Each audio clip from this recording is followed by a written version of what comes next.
You guys never did anything about it.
Yeah. What's wrong? What's going on? What's good, man? Did you say what's wrong? Yes. Why you say what's wrong? That's crazy. Hey, man. They said what's good. I'm saying what's wrong. Yeah, a lot's wrong, Mark. That's why we don't start with that. Hey, man. I don't think they heard me last time, so I gotta come back with it again. I gotta play the song again. And the best thing about this song is that it can't get copyrighted because it was never officially released. So It's nice. I could just keep playing this. That's a smooth move on your part. Yeah. Hey, man, shows Ines some love. Yeah. I fucks with Ines though. I like Ines. I know people have a different people that only watch them on the band. They have a different perspective, but I liked it, man. I like the fact that it lets you know there's a difference between the rap persona and the person, man. And you got to see that with making the band. Sometimes there ain't no difference, if your name is Dylon or something like that. What's good? What's good? But yeah, man, we just gonna let people pile in. Hey, man, you and I have a matchup in a few hours. It's brewing, yeah. Maybe an hour and a half or so. Got a matchup. Yeah, like I told other people, I ain't expecting much. You know what I'm saying? Yeah. But we'll see how it go. I'm gonna put my best foot forward. You know what I mean? I mean, that's all I can do as well. You know what I'm saying? I have one major injury. My best player is missing, but my team is good enough to where it shouldn't matter. But it does change the dynamic of how I have to play. Well, I mean, I might get a few more minutes in the pocket. I may get some time in the pocket. You should have a decent amount of time in the pocket, unless one of my older guys, unless the old aging out Marcus Lawrence decides he wants to show up, which is very well possible. Mark, we already know how this Madden goes, so we know how it goes with me. You know what I mean? Yeah. There's a chance, DeMarcus Lawrence can show up for his last hurrah, to say, you know what, I'm retiring after this year. Let's go get it. He might be motivated. I don't know. I guess we didn't update the banner last time. Oh, shoot. Well, let's bring it down for a minute. I'll go ahead and fix that. I mean, we can still get into the topic and we can still get the headline up regardless. So. Yeah, let me work on it. All right, but now it's time to just go ahead and get started. Not a smooth transition, but let's just go ahead and get it started. What up, the people that's in here? Feel free to say something. Say hello. Introduce yourself. Talk to us. Come on now. We not just here to talk to each other. We're here to talk to you, the people. Hey man, what's going on with you guys? How you living out there? Some of you might be happy with the way this sports week has gone. Some of you might not be. But anyway, now that we got this moving, so things that we will be talking about today is definitely be talking about the Mavericks Celtics series thus far. We'll be talking about some random happenings in the NFL, and feel like there's something else. Just some things that we noticed around the internet, also having to do with sports. But anyway, let's just go ahead. I mean, it's a slow news week, so man, let's just go ahead and get into the main thing off the top, man. You down with that? Yeah, let's go ahead. Let's get straight into it. The banner's almost done. We're ready to go. All right. So, what's wrong with the Mavs? Luka, Kyrie, kid. Basically, from what we've seen so far, the NBA Finals, the series is 2-0 Celtics. Celtics won both games at home. And putting it kindly, the Mavericks haven't looked good. Yeah, they haven't. That's very kind of you, sir. Yeah, very like kind. the Mavericks haven't looked good. In week one, in game one, they weren't playing that well. And in game two, a little bit better, but still, it was never like, you never felt as though the Celtics were in danger of losing that game. King Michael said Celtics looking great. Hey, here's my only thing. Like, I don't know if Rob is in here yet, but the Celtics defensively, they have been doing their thing. People have been stepping up on their side of the ball. They've been picking up players full court, making it really difficult for the Dallas Mavericks to get into a rhythm. But with that said, it's really easy to do that when you're allowed by the refs to play the physical game that they have been allowed to play thus far.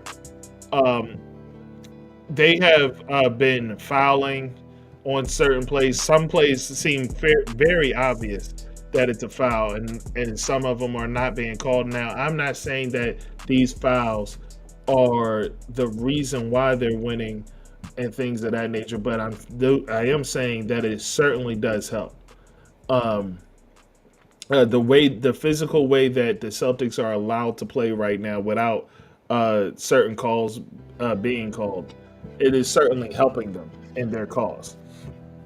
But anyway, it says, but that's not what we're here to talk about. We're here to talk about what's wrong with the Mavericks right now. So Sean, man, what do you think is the Mavericks' problem? Well, for starters, that's why we have a title, Luka, Kyrie, a kid.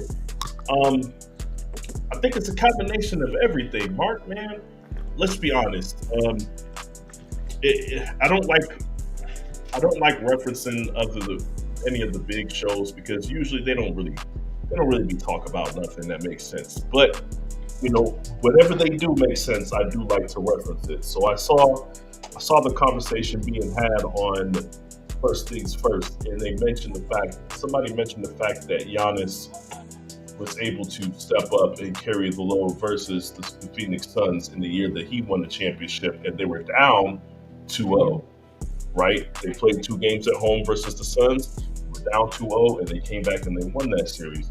And it was whoever said that was quickly reminded that Giannis plays defense, Mark. Right.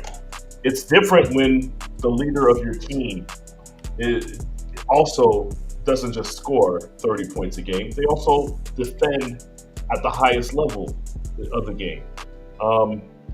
And because they do both on both sides, that's why they're able to impact the game at a greater clip, right? Mm-hmm. So I don't know what people think is going to happen here with Luka playing the defense that he's playing. So number one, Luka's defense has been, I would say it was bad defense, but you would have to be playing defense in the first place for it to be bad. He's not Right. playing defense at all, Mark. He's just Um, standing there. He's just he- standing around. his feet are glued to the floor, Mark, and people are just running by him casually. And he's He's not. And then, cosplaying as James Harden. I'm waiting for him to pull out a fake beard. yeah, hey, look, hey, at least he doesn't have his hands on his hip on defense like James Harden. So he ain't quite James Harden yet, but he's getting to be there. Now, see, King Mike, this is my problem, man. People say liability. Like Steph Curry is a liability on defense. Okay, he goes out there, he tries to play defense, but he's just not good at it. Okay, Mm-hmm. he is a liability. Somebody that is trying but just can't get the job done. That's what I consider to be a liability. You know what James Harden does, what Luka does, that's an abomination. Okay, that's not a liability. That's sabotage, man. You took two steps. The guy hit you with a fake. You didn't try to recover. They walked past you. It doesn't matter how fast or slow they're going. Luka just stares at the name on the back of the jersey, waits for them to score so he can run back up court. It's not defense. That's not being a liability. That's just playing one half of basketball. He's not even making an effort. So that's number one. That can't be what you're getting from Luka, right? Number two, Kyrie. Kyrie absolutely has not shown up. In Kyrie, he's gone. He's reverted back to what we know that he's prone to do.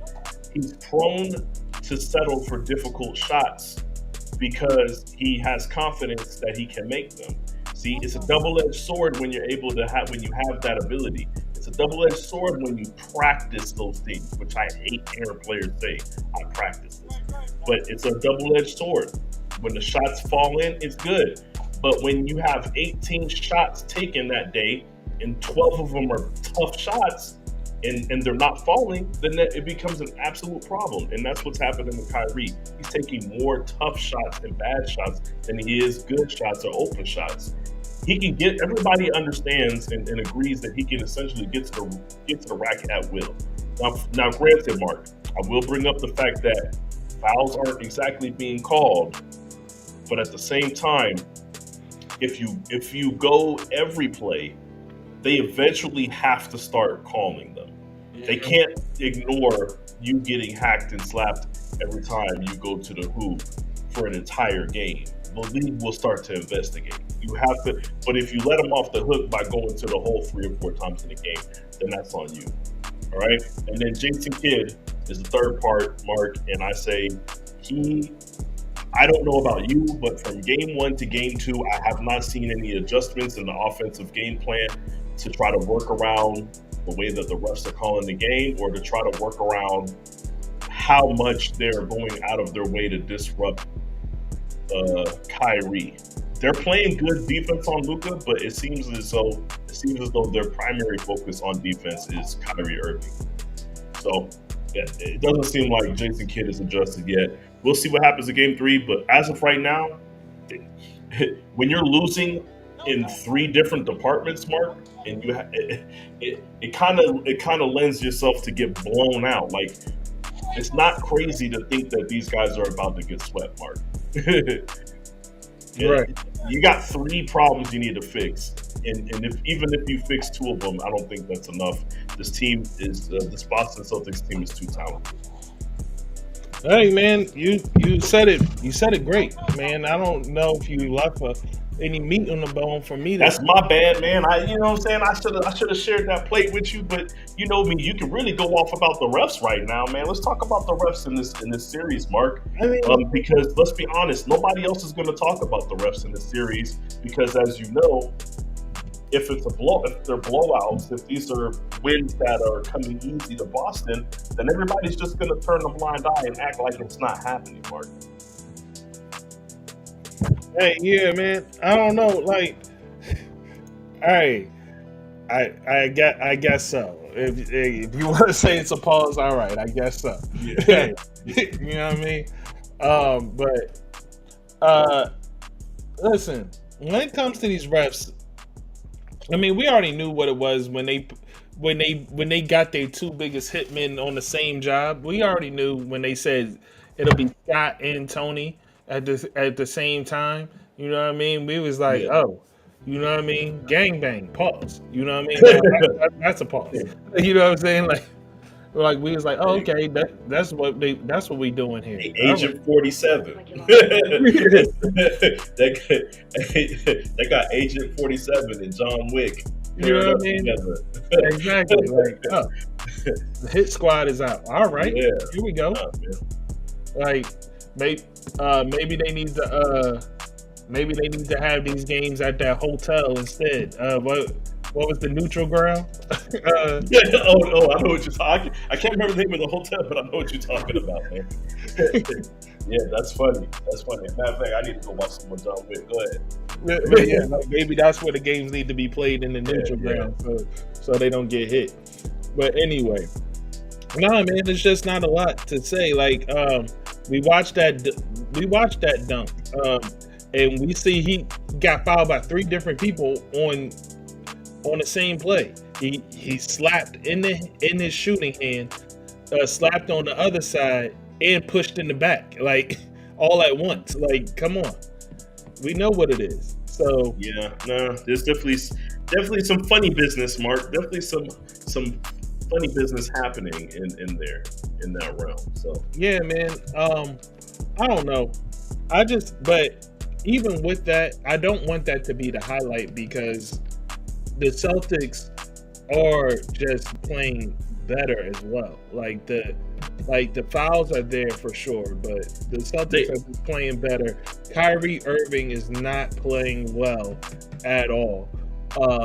And like, I mean, in the back of our mind, did we expect this to happen? Like, how long? I mean, I could have sworn that people was wondering how long is he going to be able to keep this up? yeah, I for one, oddly enough, had the confidence that he'd be able to, and it's like he fell off a cliff, man. It's like the expiration date hit immediately, man. It's like, nah, it don't hit at the end of the month. It hits at the beginning of the month. That shit, hey, the clock struck midnight.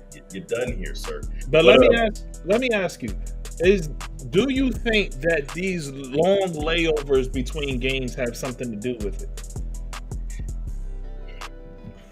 I don't think so. Let me put it this way: it has something to do with it, because when you have these long times in between games, Mark, we've seen it. We watched the Cleveland Cavaliers come back from down 3-1. Part of that is because they had plenty of time to cook up a new game plan when they got smoked the last game. Usually, the impact of that is you have more time to prepare. And usually it calls for, as the series goes on, the games get closer, which, let's be honest, game 2 was a lot closer than game 1. So, but if you're getting extra time and you're still not figuring it out, Mark, then that ain't the problem. Well, I guess I'm asking that because like we're talking about, it was almost a whole entire week between game 1 and 2. Yeah. And like, do you think like the Mavericks, like, they can't find a rhythm because of the long layoff between games? And it seems, because it doesn't seem like it's just affecting them. Jason Tatum has yet to find the rhythm as well. Like, well, that there might be some truth to that, Mark. Now that you say it that way, there might be some truth to that. But once again, that's something that would affect both teams. And let's be honest, Boston had more time off than Dallas. You would think it would affect Boston more. So that, once again, that's one of those cases where even if it is affecting, that cancels out, man. And when you're talking about rhythm, I'll be honest, PJ Washington is still playing at a high level. It seems to be the only player in Dallas outside of Luka that's playing, the way that they played it in the previous series. So I don't know, man. I feel like the Kyrie thing is he has a history with Boston since he's left Boston when he was with the Nets and then now with Dallas. He just has a history of never being not only not being able to beat them, but the man has his worst games versus Boston. It's strange, Mark, because he's seemingly a player that doesn't care about nothing, right? He lets everything roll off his back. At least he would have you believe that, Mark. And it seems as though this is something that is not rolling off of his back. Him having to play Boston, him having to go play in Boston, right? I sent you the clip. You seen the clip of him talking about it after game one, where he's just like, hey, I just have to say they've had my number, blah, blah, blah, blah, blah, which, let's be honest, Mark, that's not what I'm trying to hear from you, Kyrie. If I'm a Dallas Mavericks fan, that's not what I'm trying to hear from you. I'm not trying to hear after one game, yeah, they just seem to have my number. It sounds like you're giving up. But once again, Mark, I think there's something mentally going on with Kyrie Irving when it comes to him playing in Boston and him playing versus Boston. Because this is par for the course since he's left there. Okay. Understood. All right, so I like King Mike's fucking comment. I like his comment. Go ahead. Well, about Tatum? Yeah. But yeah, I don't have anything more to say about this, but except for how do you see the series moving forward? They say the series hasn't started until a home team loses. I'm trying to say, if you believe that, the series can start and end in the same game, in game 3. Because let's be very clear, if Dallas does not win game 3, this is over, Mark. That's the way I see this series going. And I also will throw it out here that, I was wrong about my initial prediction, because I feel like even if Dallas wins game 3, I feel like they lose in the next 2, man. Like, either they're getting swept or they're getting a gentleman's broomstick here, man. Like, yeah, that's the way I see this series going. Do I think the Dallas can keep it close? Yeah, I think they can, but I think they'll lose just the same, just like they lost game 2. They were able to bring it to almost within 3. Right. You know what I'm saying? Shout out to the slap on the back of the hand. Hey, there go King Mike again. Hey, that's that gentleman's broomstick. He ain't like that. Anyway. but yeah. Real rap though. That's it. Like they can keep it close in some of these games, but I don't think they have a chance of winning these games. I give them the one home game just in the interest of the NBA. As you know, the NBA does not like sweeps in the finals. So I would be shocked, I should say I wouldn't be shocked if Dallas got a little bit of referee love in game 3. Yeah. But that's how you see that going. 4-1 or 4-0, Mark. No other options available right now. All right, so here's the thing, man. I don't know how it goes from here. Because what if Kyrie catches fire? What if, like, right now, like, what is it? Devin White, Derek. Is it Devin or Derek? Derek White. Derek. Derek White is playing. He's playing well. He's hitting all his shots, and he's being the role player that he's supposed to be. What if that falls off? Like Jaylen Brown, like is on fire. He could cool off, but I mean, right now, I could see why you would say Celtics in 5, but I just see a possibility of things switching when Dallas gets to be at home, Yeah.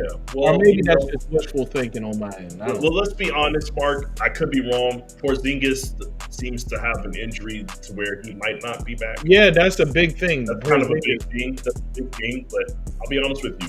Derek White has consistently performed to this level in the playoffs. He's like one of the few. I remember when they were playing Miami, and it felt like Derek White was the only person trying to win. You know what I'm saying? Derek White will. I don't believe that fall off will happen. Is it possible that Jaylen Brown does? I've seen it. I've seen it too many times, Mark. It's definitely possible. You know what I'm saying? But let's keep in mind that Tatum is still cold.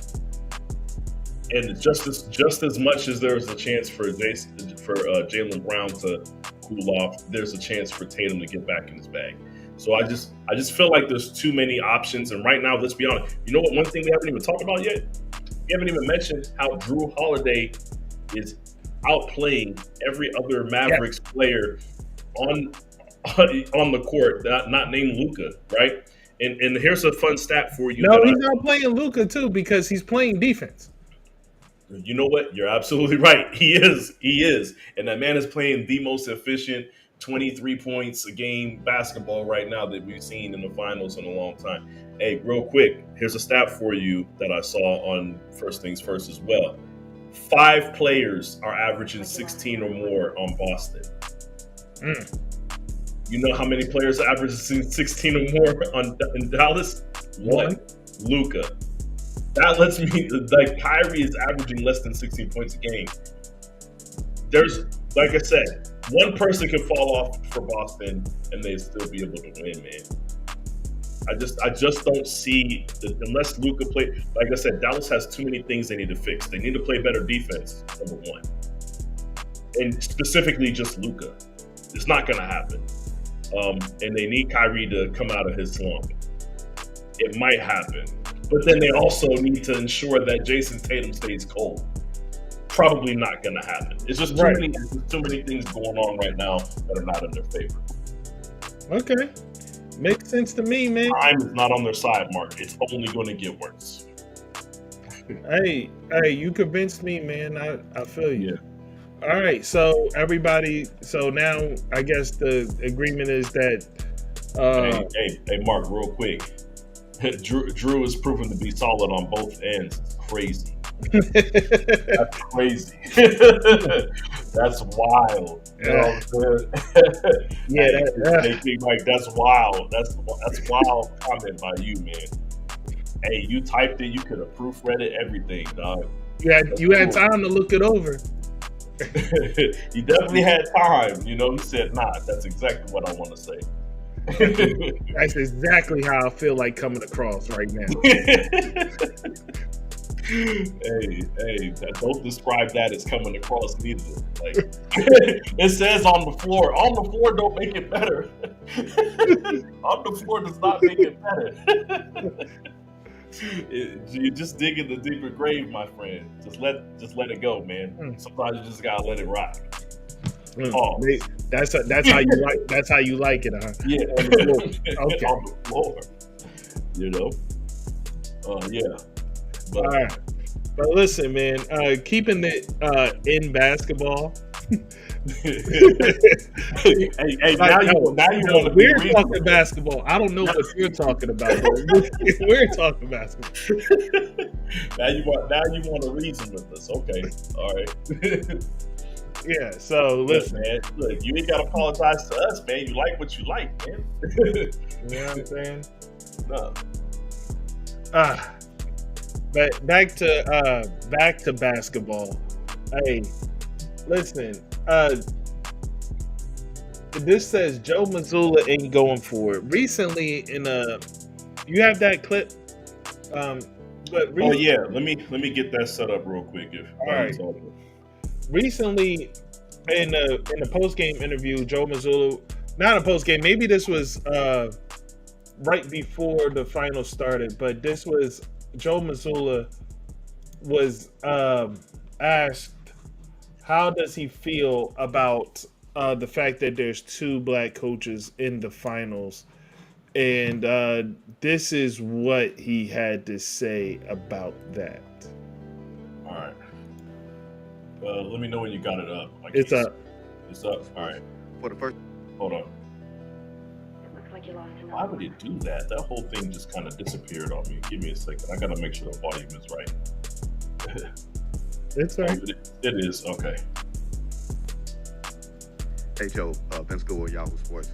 For the first time since 1975, this is the NBA Finals where you have two black head coaches. Given the plight sometimes of black head coaches in the NBA, do you think this is a significant moment? Do you take pride in this? How do you view this, or do you not see it at all? I wonder how many of those have been Christian coaches.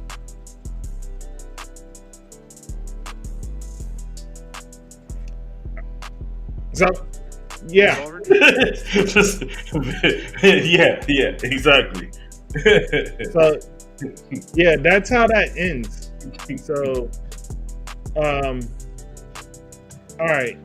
So, Sean, you do you still have it up? There, I got you. You good? No, I did. I wasn't trying to switch. I was just. Oh, you weren't? Okay, yeah, I still have it up. You want to look at it? What's up? Yeah. Okay. There we go. That's what it. All right. Can you exit out of that and go into the comment section? Oh yeah, we can get into the comments. Give me a second. Let me get out the full screen and. All right. Actually, like while you going into the comment section, I'm just going to share. I'm gonna ask you guys how you feel about that. Was quick. How you feel about that question? I just want to know how you feel about the question that the reporter asked, and how do you feel about Joe Mazzulla's answer? And the reason why I asked is because I understand it from one standpoint. Sean, you go ahead. Well, he wasn't going for the question of, hey, how do you feel about the two black coaches being in the finals and the plight of the black coach and everything like that? First of all, Sean, I'm going to ask you, how do you feel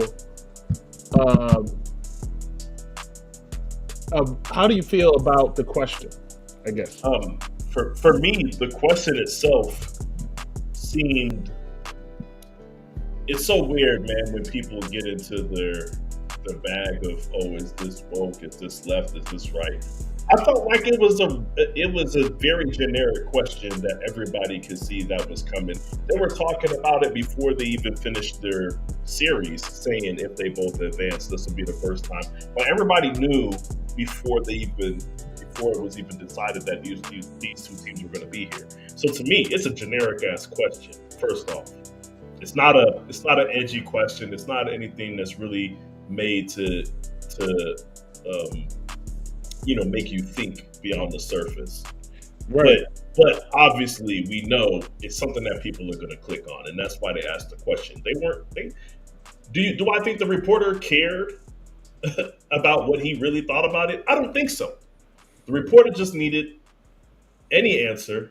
Obviously, he thought any answer, not the answer that he got, but he needed the answer so he could just print it, and then he could do a whole article about how it was the first time in X amount of years that we got two black head coaches, and then he can have a quote from Jason Kidd, and then he can have a quote from Mazzulla.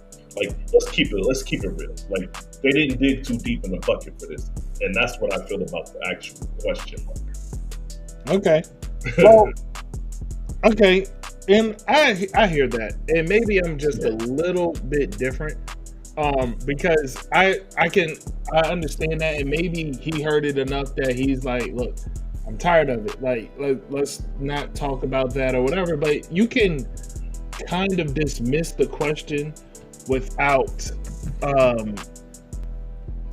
being flippant about the question, as if it's not a valid situation that's happening. Because when we look at it, when you actually look at the thought of, like, there hasn't been two black coaches since 1975 in a predominantly black sport, like going up against each other in the finals. Like, it's a little crazy. And when we also think about the fact that how these sports have kind of been saying for a while, like, you're good enough to play, but you're not really good enough to coach. And like, we're now getting over that hump, or like in some areas it's still kind of that way. Like, you're good enough to coach, you're good enough to do this, but you're not, like, you know what I mean? How many black GMs is out there? Like, they're like, you can keep asking those questions, and it may be very innocent, but it's still just, it points to something that at one point was a very real problem. And Joe Mazzulla could say, oh, that's awesome because it shows that we're making progress and we're moving forward and blah, blah, blah, blah. He could say something very simple and move on. He doesn't have to put on the Black Lives Matter flag or anything like that and champion the cause or something. You know what I mean? He doesn't have to go like, oh yeah, it's a travesty that like, you know what I mean? He doesn't have to answer with, it's a travesty that is just now happening now or whatever, blah, blah, blah. He could have just answered the question in a simple, smooth way. Yeah, I think what you're really saying is you just expected some type of acknowledgement for what the reporter was referencing, because the reporter specifically said, considering the plight of black coaches. Right. So now not only are you dismissing the fact that, you know, let's just be honest, the black people in America type, you know, thing that's been happening, specifically in sports, not just basketball. You're not only ignoring that, as far as, hey, we want you on the court, but not in the front office type stuff. But now you're also ignoring a very direct part of the question where they're specifically talking about black coaches, Mark. And this is something that we didn't talk about earlier, but I'll make mention of it now. He had the question about Christian coaches. Let me tell you something. There's a man right now that happens to be a black man and happens to be a Christian coach that is blackballed from coaching as we speak. Right. Because he's a little too Christian. Okay. So Mark Jackson is not in the league. If you really want to bring up the Christian stuff, then let's be real, man. Like, you are fortunate, sir. You are a black coach, and you're a in-your-face Christian coach as well. I've seen a lot of your press conferences, and you mention your Christianity a lot. And I'm just here to tell you that you are fortunate, because that very thing that you're doing as a black man is why Mark Jackson is not coaching right now. Right, and that's part of my point, because you look at it, how easily Mark Jackson was dismissed. Like, he had the team ready to go. Everybody was like, next year they're going to be a problem, and they dismissed Mark Jackson, brought in Steve Kerr, and now Steve Kerr gets all the credit for that team. And then you also, and like I said, take it out of basketball, let's move it into football. The Tampa Bay Buccaneers, Tony Dungy had that team ready to go. Everybody was saying next year they're going to be a problem. They got rid of Tony Dungy, brought in Chucky, and then they win the Super Bowl, and he gets all the credit. And then he was considered some great coach. Yeah, John Gruden. John Gruden was considered some great coach for what he did. And that man had the advantage of playing his former team, right, where he was replaced by his offensive coordinator. Didn't change anything. Didn't change the offense. He walked into a Super Bowl. He walked into a Super Bowl win by getting the right team and then playing the right team, and everybody just acted like he was the best thing since sliced bread. Right. There's so many coaches, especially in the NFL. When you look at, Jim Caldwell, first person to fucking lead Detroit to a non-losing record and was dismissed. Hey, just to be clear, this season that Dan Campbell had this year is literally the best season that they've had since firing Jim Caldwell. Right. I don't even think they've had, did they have a winning season the year before? Yeah, they did. It was 9-7 or something like that. Yeah. But even last year, that was the first winning season they had since Caldwell. Everything is the last thing they've had since Caldwell was fired. Matter of fact, they hadn't had back-to-back winning seasons since Caldwell was fired. Like I don't want to keep going. People talk about the Dez catch. People forget that was Jim Caldwell coaching that team. He had them in the playoffs, man. Last time they had a playoff win before this past season was with Caldwell. So and they ran them up out of there, and then they couldn't win for 15 years. It felt like. Yeah. There's several points of reference when it comes to black coaching and the type of question that he was asking and the way you could have answered it in a sincere way, but he didn't. And it's not, and I understand if you're tired of it, but my problem is if you bring up the comments now, Sean, my problem is we're going to show you some of these comments, and it kind of just dismisses the past as if it never happened. Okay. I'm not seeing the comments. I'm still seeing the post. Oh, the comments are right underneath it. Give me a second. Let me kind of point you in the direction. So this is one of the comments here. I can't even read that. Okay, it just says, "Wow, everyone in the room silent. Love it. People are getting sick and tired of the race baiting and anti-Christian bigotry." So, let me go. Matter of fact, I'm gonna take it a step further. I'm gonna go back to where all I did was search Joe Mazzulla. Okay, Mark. And the third comment here. This is a good man, a godly man. A man with a proper perspective and priorities. Right. You look at the handle. It says Texas with an American flag. Got all the all lives matter. Hey, Mark. This dude looks exactly how you would expect him to look, man. Look, man. We're not sitting here trying to say that all people of that hue are a certain way, but there's certain ones that look like, man. But keep going, and you keep going in the. Oh, my bad. I'm just gonna click on that one because that one, I'm sure he has some comments in there. I'm sure people are saying things,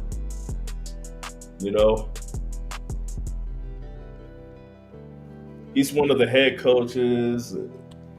Okay, there's some Rice here. Yeah, some of the comment, just to let you guys know, some of the comments was basically saying look, yeah, man,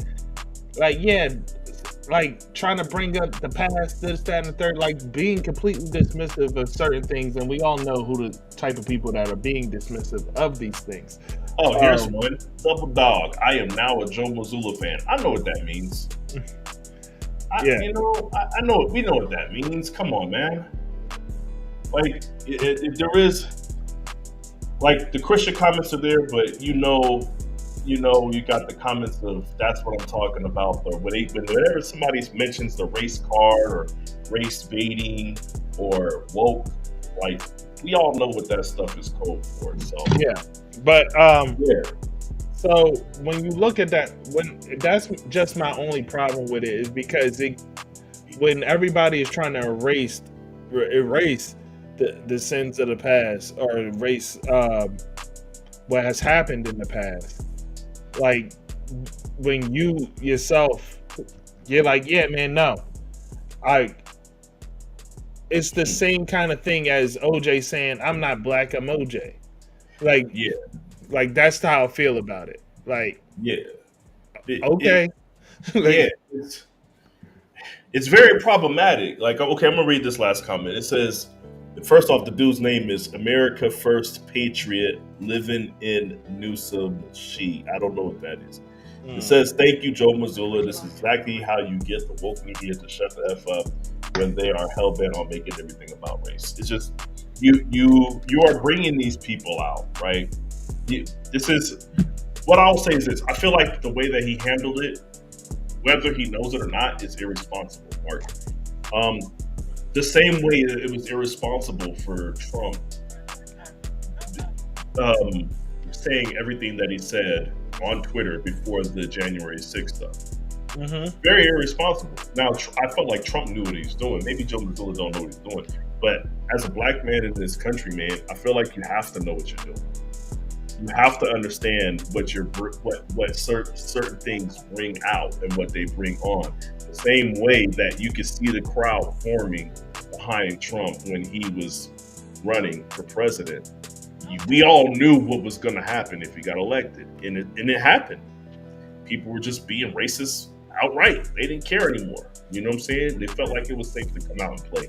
And when you have, and that's just with somebody like Trump. But the problem is when you have a black person that's quote unquote co-signing these thoughts, they're going to go extra on it because they're going to say, see, you can't call me racist for my thoughts.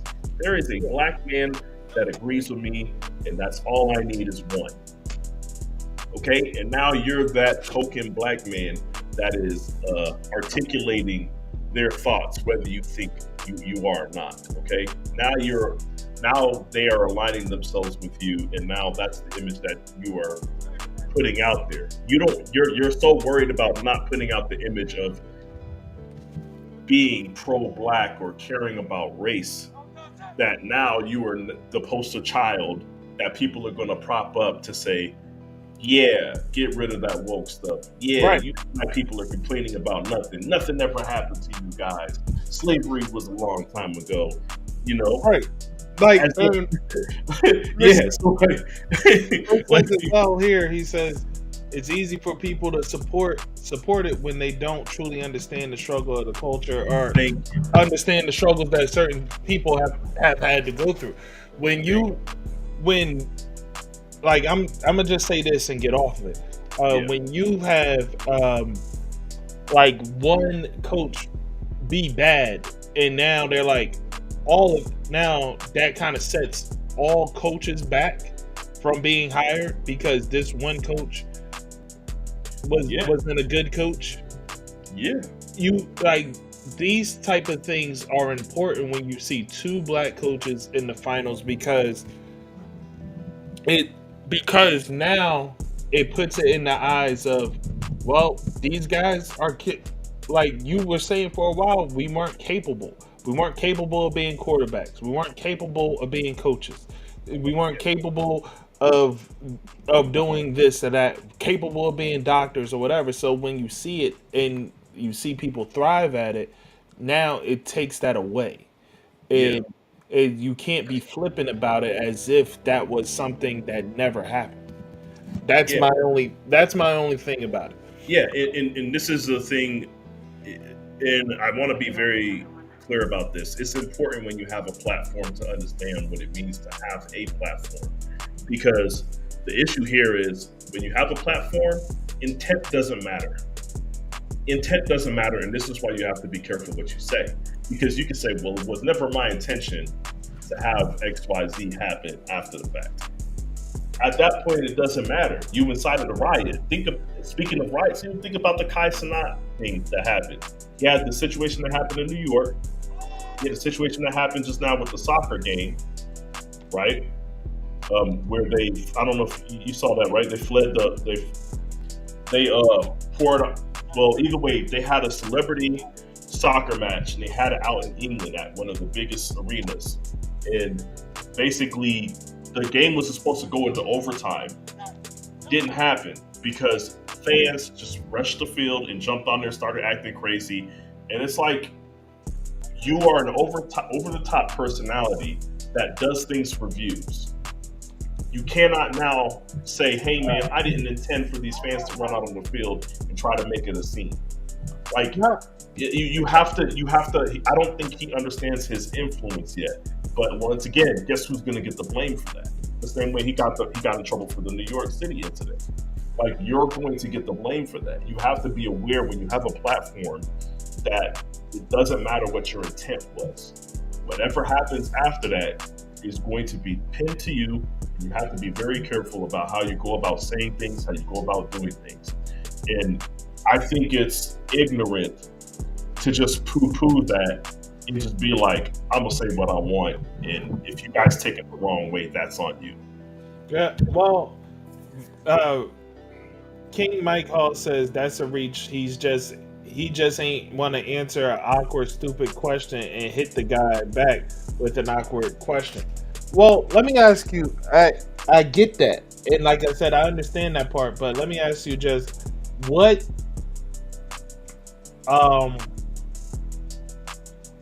what part of the question was stupid? Like, he asked him, like, yo, how do you feel? Like, how does it feel? Like, you know what I mean? Is it significant to you at all? He could have easily said, that's not something I think about. Next question. Right. He could have just said that I'm not actively thinking about that.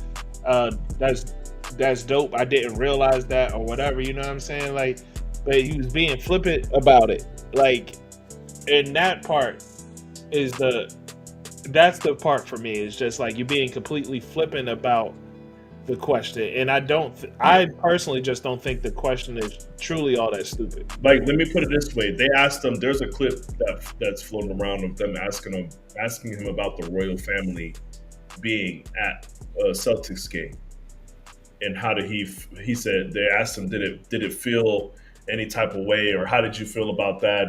Did you see them out there? And he said, Mary, Jesus, and Joseph. You know what I'm saying? He does this a lot. He does this a lot, right? If he don't want to answer the question, okay, better than that. If it ain't about X's and O's, he don't want to answer the question, okay? He not trying to answer the question. There's a million ways to move on from that. We watch Greg Popovich do it all the time, man. Like, he's intentionally he does this. He intentionally throws it back in the face, and he always squeezes Christianity in there, right? Because that's what he leads with. So I don't think that he thought it was a stupid question. He just thought it was a question that didn't pertain to X's and O's, and he ain't answering it. Like, that's par for the course, but everything can't be just about work, man. Like, ignoring the nuance of life is, to me, a little bit ignorant. See the wording of that question right there. How does it feel to play it to go against another black coach for a chip? Yes, the wording of that question is stupid, but that's not what he was asking. What he was asking was, like, you guys, this is the first time we are seeing. This is the first time we are seeing two black coaches in playing for a championship since 1975. Like, so we are literally talking about 49 years ago. Yes, and they specifically said, considering the plight of black coaches, which has been very well documented. Right. So, if like, you're a black coach and you ain't coach of the year, you're gone next year. Yeah, like the fact, and like I just brought up, like, how good coaches get fired, like, they don't get the opportunity to see the team to fruition. And so, like, you guys are here, like, that's the question, not how does it feel to play another black coach. It just feels like playing anybody else, obviously. But the significant, like, do you find any significance in the moment or whatever? He could have said no, he could have said whatever, but he just kind of was flippant about it. And that part, I'm just not a fan of. But that's fine that he feels that way. Like I said, I don't want to be on that forever. That was just, I just felt that interesting. And you feel the way, and I respect the way that you feel about it. I just feel a little bit differently, and me personally, I just wish he answered it with a little bit more care than being flippant. That's all. And for the record, I'm 1,000% a fan of anybody that silences the media or embarrasses them in any way, shape, or form. So I did find that entertaining in that manner and fashion, and I did enjoy that part of it. So I'm not gonna dismiss that part of it. Right. Well, but anyway, some people don't deserve the chances that they get, and Rashee Rice may be one of them. Another day, another Rashee Rice incident. Just in case you guys did not know, in case you are not aware who Rashee Rice is, Rashee Rice is a wide receiver for the Kansas City Chiefs.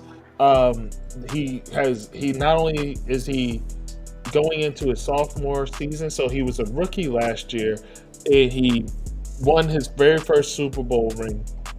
It was a very important part to the team in winning that Super Bowl ring. And Rashee Rice had a couple of incidences this offseason.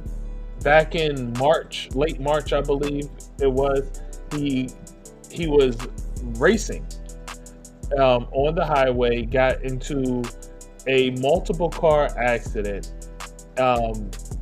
and injured several people. No one died, thankfully, but he also fled the scene. And it's believed that he was, they found drug paraphernalia and some other stuff in the vehicles from which one of them he fled. So it was believed that he was drunk or high, or maybe both, when he fled the scene. He turned himself in the next day or whatever. And after that, about a month later, maybe 3 weeks later, he got into a fight at a nightclub and beat up a dude. That dude didn't want to press charges, so that incident was dropped, but it did happen. He did beat up said person. And so that's two incidents with Rashee Rice that happened in this offseason. But come to find out, there was a third incident, but the third incident was a prequel, not a sequel. The third incident, he actually happened before he was drafted. He pulled out he pulled out the gun, or he had a gun incident at SMU. It was, from what I heard about this, from what I read about the story, it's unclear whether he had the gun or his people had the gun. But all we know is that he suspected one of the SMU basketball players was talking to his girl, so he decided to go see him, not at his apartment, but at the actual SMU basketball game. Right. So like he waited for the game to be let out, and there was supposedly a gun flashed, but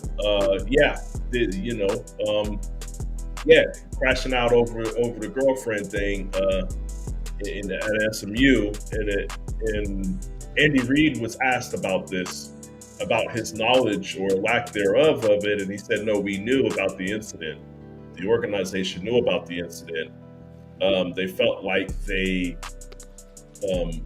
learned enough about the incident and had enough information about it that they could just press on with drafting him. Right.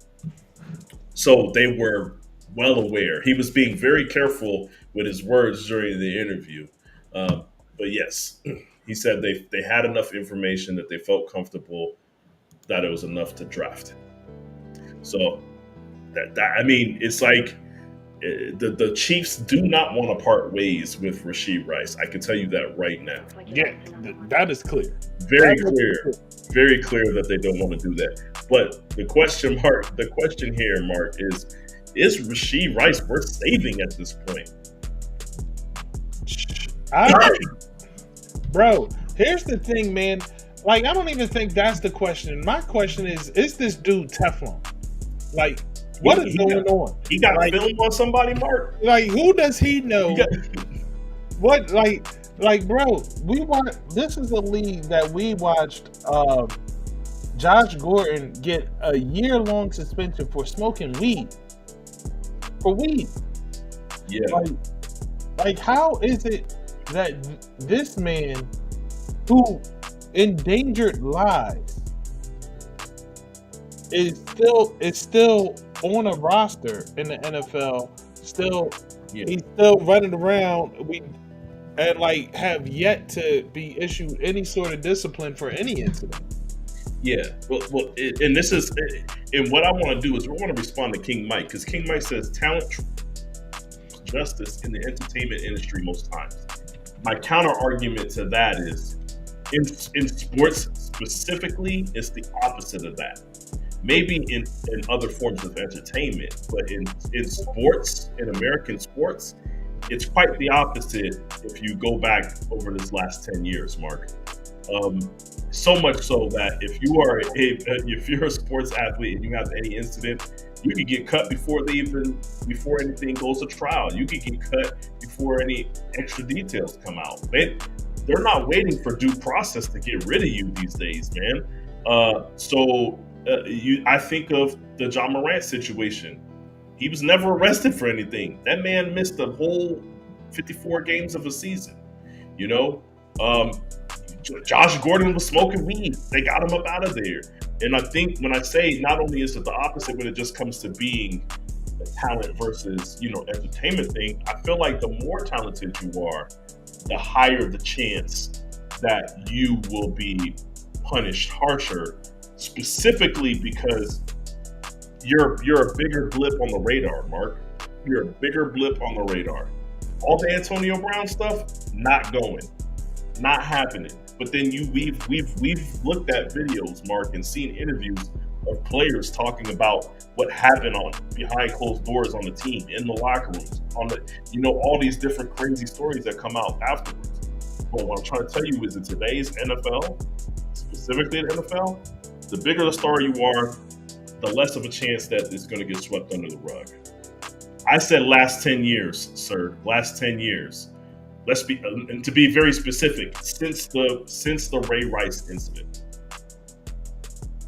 Back when Roethlisberger was doing Roethlisberger, we also had the Brett Favre incident and all those stuff. We had a lot of incidences, man.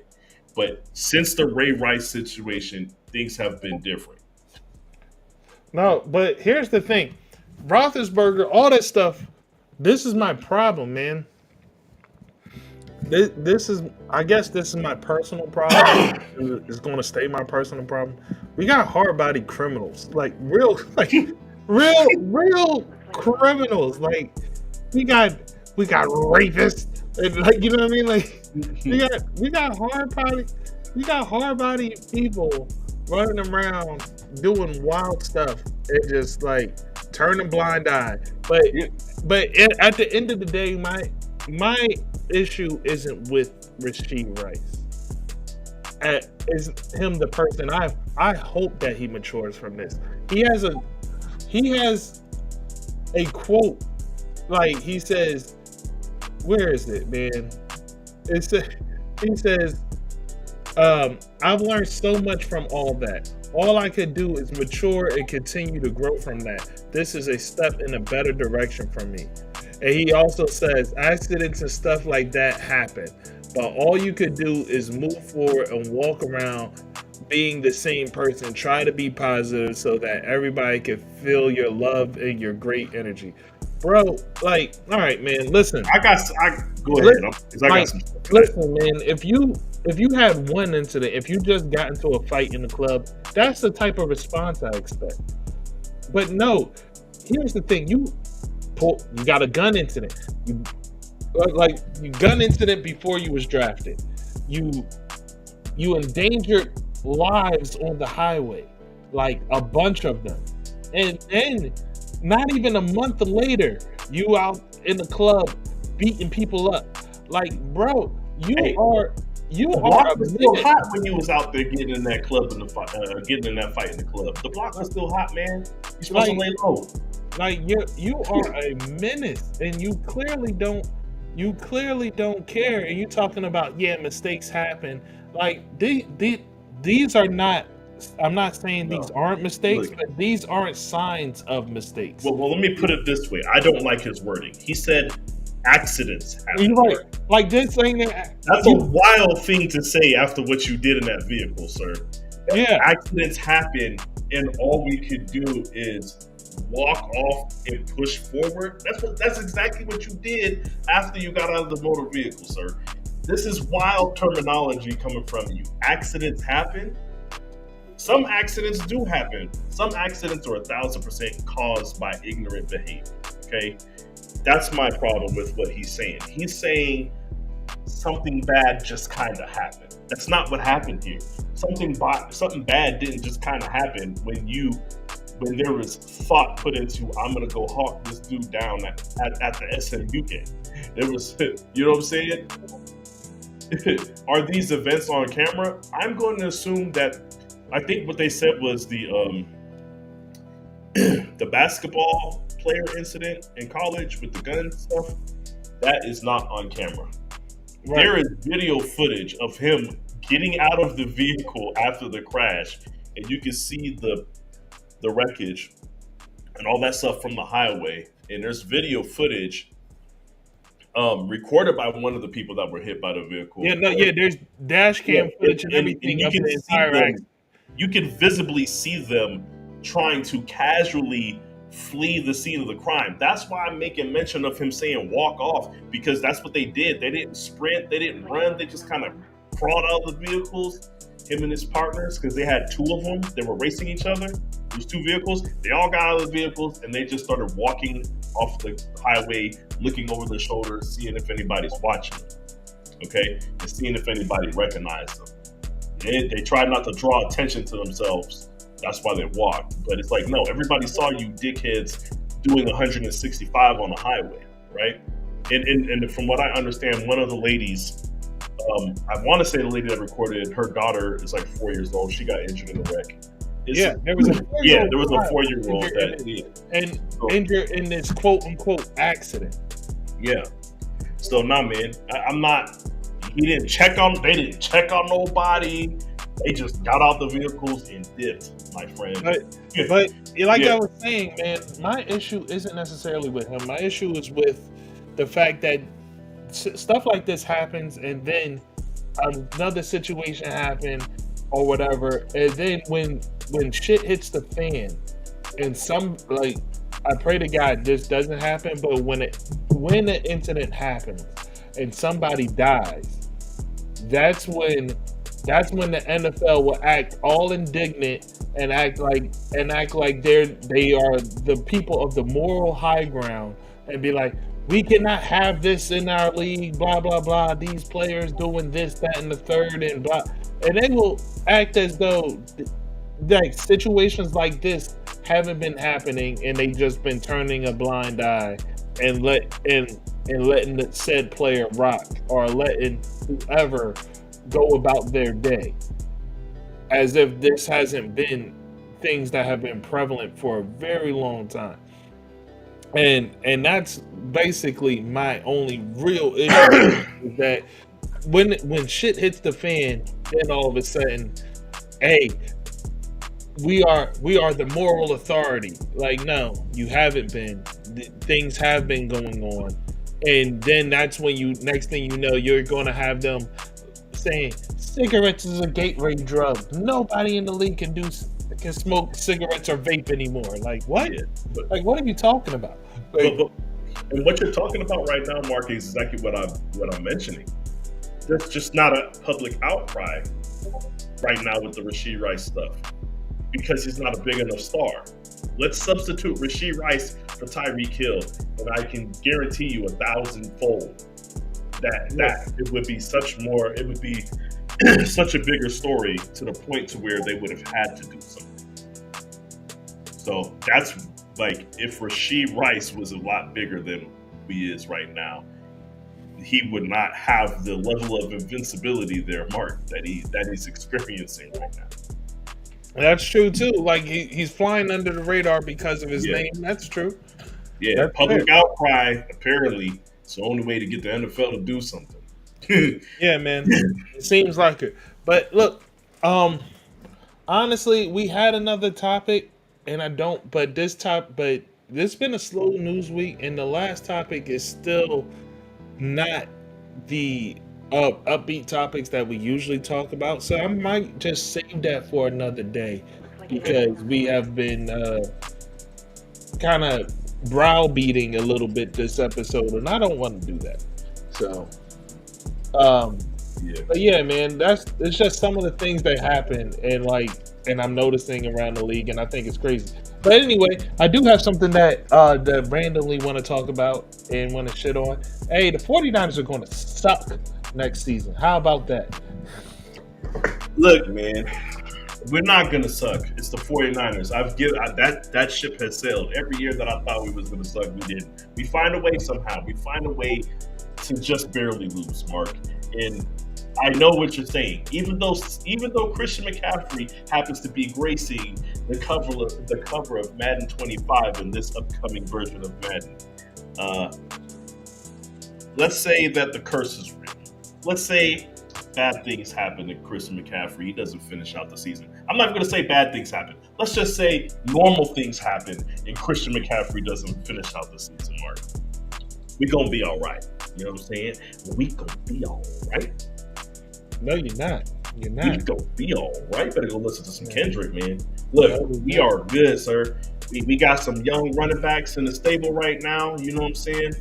You know, you put them together, we can do some things, okay? Got that. We have wide receivers that are now coming in that are going to be very impactful on our squad for the first time. You know, even though Jawan Jennings got signed, these guys are going to be stealing away touches from them. All this stuff, man. We got a lot of stuff coming down the pipeline here, Mark.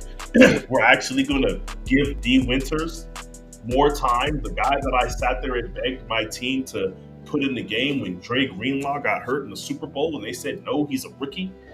That guy, they're saying they said in the camp, he looked the absolute best out of every single player in camp.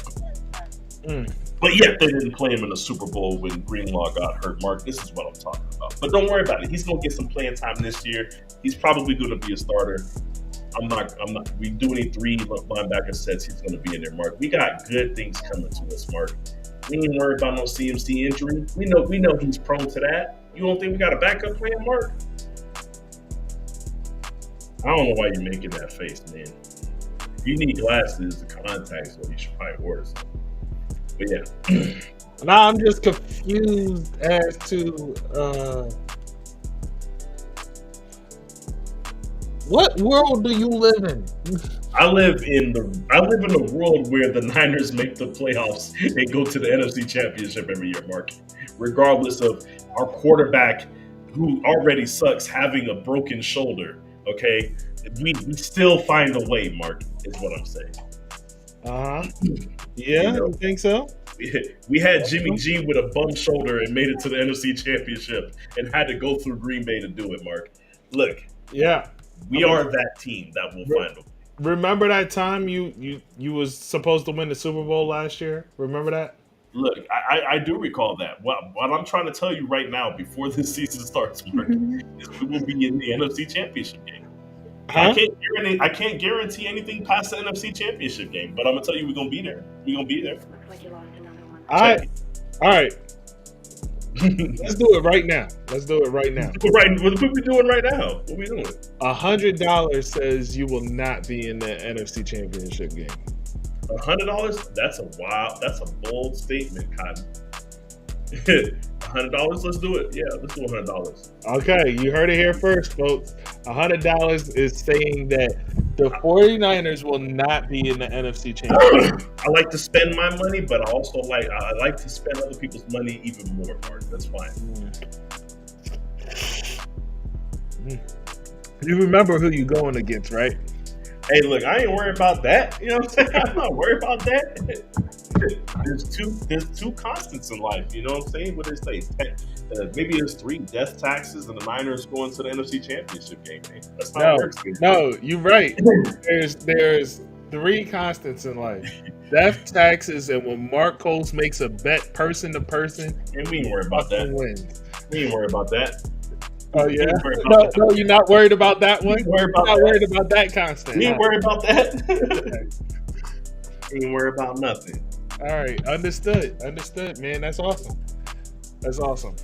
But yeah, man. Yeah, it's going to be interesting though, because I was just laughing to myself because they just paid Christian McCaffrey $19 million, and he's the cover athlete. I was like, oh, it's guaranteed he's not finished the season. If you guys play fantasy football out there, do not draft Christian McCaffrey. I promise you. It's way too much that says, nah, he's a year older, got paid a bunch of money, and on a cover of Madden. If you know anything, that's the trifecta right there, man. Anytime you pay a running back, they about to get injured. Like, and this is why people be scared to pay running backs. Like, they like, yo, it's because of Christian McCaffrey, dog. Hey, and I'm gonna do you a solid here. I'm gonna look up his age right quick. What age is he? No, $19 million for the year. Came. Yeah, not like $19 million per year for 3 more years. Right? It's a 3 year. You obviously don't know how much running backs get paid. Running backs currently, the next highest paid running back is $13 million. Yeah. You obviously don't know how much running backs get paid. But yes, and I will say this: he's 28 years old, which is like that golden year for running backs to fall off. It's all. I mean, I get what you're saying here, Mark. You know, he's 28 years old. He just got a big payday. You know what I'm saying? He on the Madden cover. He's CMC, somebody who. This is literally the longest stretch of football that he's played since college of not being consecutively not being hurt. So, I mean, I get what you're saying. But we ain't worried about that, Mark. NFC Championship. Here we come. Yeah, you're not worried about nothing. Not worried about it. Not worried about nothing. We are more than just CMC, sir. No, you're not. Not worried about that. You're really not. You're not more than CMC. You're more than just CMC. You're not. We are. And Brandon Ayuk is not going to be on your team, so that's cool. He might be. No, he won't. He might be. No, he won't. Yeah, he might be, Mark. He might not have no choice.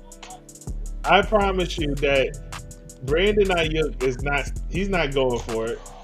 I'm telling you right now, if we get rid of somebody, it's going to be Debo. I'm just letting you know right now. But yeah, if Debo's the one you guys get rid of. Either way, you guys are done. Hey man, it's not a good year. Hey I'm not worried about that, Mark. NFC Championship, here we go. You know what I'm saying? Yo, no, 100%. No, NFL contracts are really low compared to NBA. NFL contracts are really low compared to NBA. NBA plays a lot more games, so their advertisement, like, I guess per game, I don't know the numbers, but I'm pretty sure per game, the NFL is making more. They're making more. But when it comes to the fact that the NBA has an 82 game regular season, you can afford to do what they do. So, yeah, man. It does sound crazy and look crazy, but that's why the MLB is able to do what they do. They've been around for forever, and they have as many games as they have, 100 or something. Like, so, you know what I mean? Like, yeah. I mean, practically, when you look at it, there's like what, maybe 5 months without baseball. Without baseball? Yeah. Yeah, kind of, because we got the spring. You got the spring ball that starts, preseason. That starts in March. So early, you have October. It ends in October. You have November, December, January, February. You got 4 months. 4 months of no baseball. Yeah. And it's right back to it. Yeah. You work for that. You work for that in baseball. They say 100. They said 162 games across your head, man. Right outside your dome. You know what I'm saying? That's crazy. 162 games sound insane to me. Hey, but shout out to them though, man. You get a baseball contract, you set. Yeah, you are. Imagine being a pitcher. You pitch like 22 games in a year. That's insanity. That's insanity. I'm just in the rotation. I'm third in the rotation. That means when the playoffs come, shit, they might cut me out of the rotation and pitch their best pitchers on rotating days. I'm the third guy in the lineup. I don't even got to work. I'll become a closer. Like, ooh. Yeah.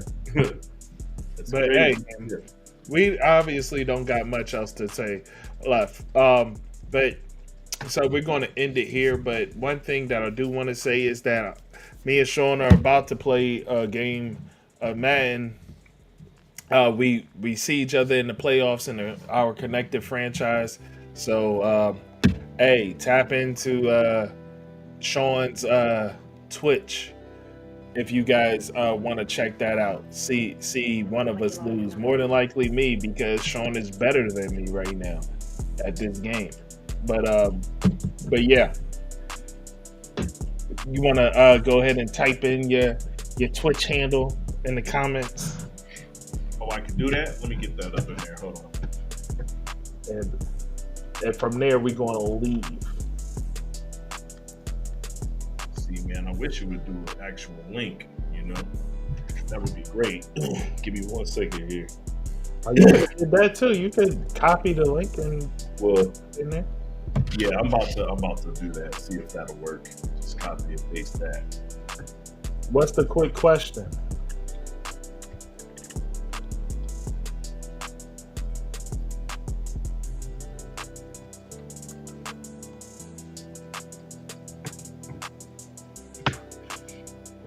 It's a bad time for my mouse to not work. Come on. Don't play with me. I think that if NBA 22 is legit, it will only raise the expectations for NCAA 25. If NCAA 25 is legit, it will only raise the expectations for Madden 25. People will want it to be they will want Madden to be that game. That is very true. So, give me a second. This is weird. My window just disappeared on me. I've never had that happen before. It completely moved to the other screen. I got you though, right here.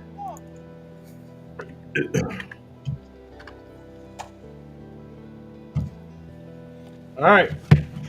Oh, there you have it, folks. All right, man. Peace. We appreciate you guys. Remember this one thing. I always gotta say it every single episode. It's only entertainment. They call it sports entertainment for a reason. So, taking your bets out there, always think to yourself, how does this help the NBA? How does this help the NFL? Look, in the weird off chance that Dallas loses, I would be betting that they cover. That's all I'm gonna say. Right. So, hey man, Dallas would probably be a good bet for Game 3. Just saying. Yeah. All right. You guys have a good evening. Peace. Yep.